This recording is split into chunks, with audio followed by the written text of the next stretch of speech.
Malayo pa pero malayo na. 10 strong years na sa showbiz industry, si pambansang Ginoo David Licauco, bagay na sobrang niyang ipinagpapasalamat. Sama-sama nating balikan ang milestone sa kanyang karera at paglagpas sa mga hamon. Makichika kay Athena Imperial. Let's do it. Mula kay Ginoong Fidel ng Maria Clara at Ibarra, Hiroshi Tanaka ng Pulang Araw, Karding ng Maging Sino Ka Man, at marami pang ibang role, mapa-drama, action at iba pa. Isang dekada nang napapanood sa TV at big screen si David Licauco. Malayo pa, pero malayo na nga ang narating ni David na noong una ay hindi naman daw inakalang magiging artista siya. Feeling mo, it's a far-fetched idea. Growing up, feeling ko nung simula, basketball talaga. And then nag-shift siya nung pag-graduate ko, naisip ko na magnenegosyo ko. But then, the showbiz opportunity came. So, here I am. Dapat nga, mag-thank you pa ako sa'yo eh. Beyond grateful si David, maging sa simple roles niya noong nag-uumpisa pa lang.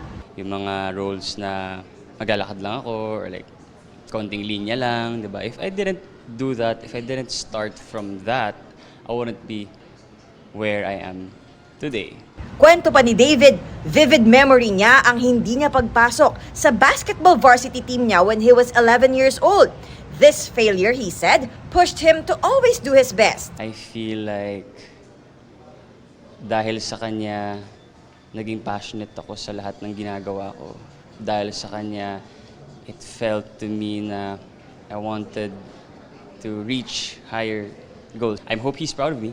During this milestone in his acting career, sino-sino pa nga ba ang gustong makasamang aktor ni David sa TV or movie project?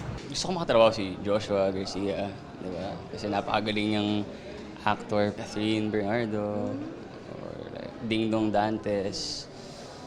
Yeah. And Dennis Trillo. Nami-miss ko na siya katrabaho. Yeah. And of course, Barbie. Ang unang manager ni David sa GMA Network na si Miss Joy Marcelo na ngayon ay first vice president na ng Sparkle GMA Artist Center, proud sa continuous progress ni David. He looks carefree, parang tatawa-tawa, but he's really a serious person, especially when it comes to his craft. He keeps on learning, tanong yan ng tanong, even with the directors, even with his co-actors. I am very proud of him. Sparkle is very proud of him. Athena Imperial updated sa Showbiz Happenings.